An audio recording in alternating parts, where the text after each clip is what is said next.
Maayong buntag kanimo o Dios namong Amahan, Anak ug Espiritu Santo nga usa lamang ka Dios.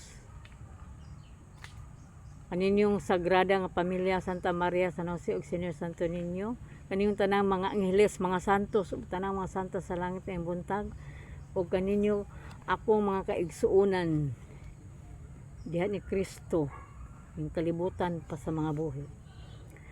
Akong padayonon ang akong pagsaysay ning mugbong mga istorya nga gikutlo ining maong basahon. Ang gamayng kabakaba. Usa ka pangunahang balita gipatik kanhi sa pamantalaan sa Estados Unidos sa Amerika tungod sa usa ka hitabo. Usa ka tren nga ginganlag Pacific Express, gisakyan kini sa daghang mga pasahero samtang naglatas sa mangit-ngit nga gabii sa tingdulom. Ang makinista nga nagmaniho nahibulong sa usa ka mikalit paglakdop sa iyang pananaw atubangan sa tren ang usa ka binuhat nga nagsapot og puti. Gibati siya kahadlok kun unsa kaha kadtong milabang. Apan dali kadto niyang gikalimtan sa hunahuna nga panan-awon lang kadto sa iyang mga mata. Apan milakdop na usab kini kaniya ang nagsapot og sinina nga puti. Busa sa tumang kahadlok nga mahiligsan kadto sa tren, gidali niya sa pagpugong sa preno aron sa paghunong. Kalit kaayo ang paghunong. Nasukamod ang mga pasahero nga nakatulog. Ang uban napakong. Nangasuko sila sa makinista og nanganaog ang uban. Apan pila ka lakang gikan sa tren, nakita nila nga didto wala nay reles. Gikuhaan kini sa mga tulisan aron malimbuwad ang mga pasahero o makuha nila ang mga kabtangan niini. Mipasalamat sila sa makinista. Gisuta sa makinista kung unsa kadtong mikalit sa paglabang o sa lamang di ay kagamay kabakaba nakauitan sa tigdapiyas, sa windshield, sa abog o sa ulan diha sa bildo at tubangan sa tren.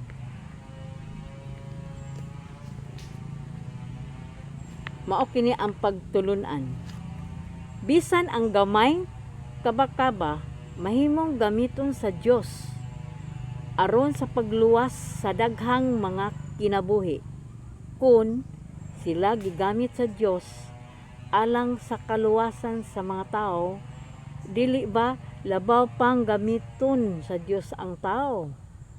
Kun buot ka nga mahimong nga galamiton sa Dios alang sa kaluwasan sa uban, ania kining gitambag ni San Pablo.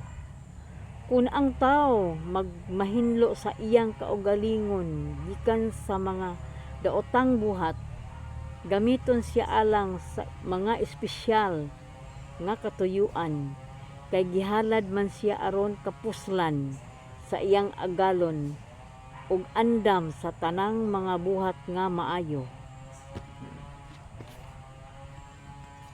Mao kadto ang saysay sa sugilanon mahitungod sa gamayng kabakaba. Kining kabakaba sa ako nahibalaan sa bata pa ko, murag kani siya kanang butterfly nga gamay, mot murag mao na siya ang mot. Gamay gani siya. O aduna pa laing isumpay nako nga mubo lang gihapon nga sugilanon. Anaa sa kamot sa Dios. Gitaho nga usa ka higayon ni ana ang bantugang emperador nga si Frederick miduaw sa usa ka lungsod ug misulod sa usa ka lawak tunghaan diin ang magtutudlo naghatag og klase bahin sa mga nasod sa kalibutan. Gitawag sa emperador ang usa ka tinun-an ug gipangutana kung hai dapit sa mapa ang iyang lungsod. Anaa sa Prussia tubag sa batan-on. Hai man ang Prussia padayon sa emperador. Sa Alemanya, hai man ang Alemanya dugang tukso. Anaa sa Europa Nyor tubag sa bata. Hai man ang Europa, anaa sa kalibutan. Hai man ang kalibutan, pangutana sa emperador. Nahatiurok ang bata kung mipalandong kini dayon mitubag. Ang kalibutan anaa sa kamot sa Dios tubag sa bata.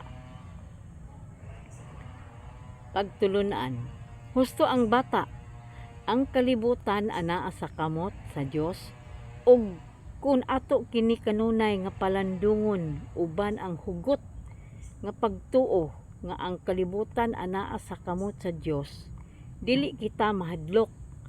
Gani sa iyang pagmahal kanato kini ang nahitabo. Kay gihigugma sa Dios ang katawhan, mao nga gihatag niya ang iyang bugtong anak aron ang mosalig kaniya dili malaglag kundili makaangkon hinuon sa kinabuhing walay katapusan.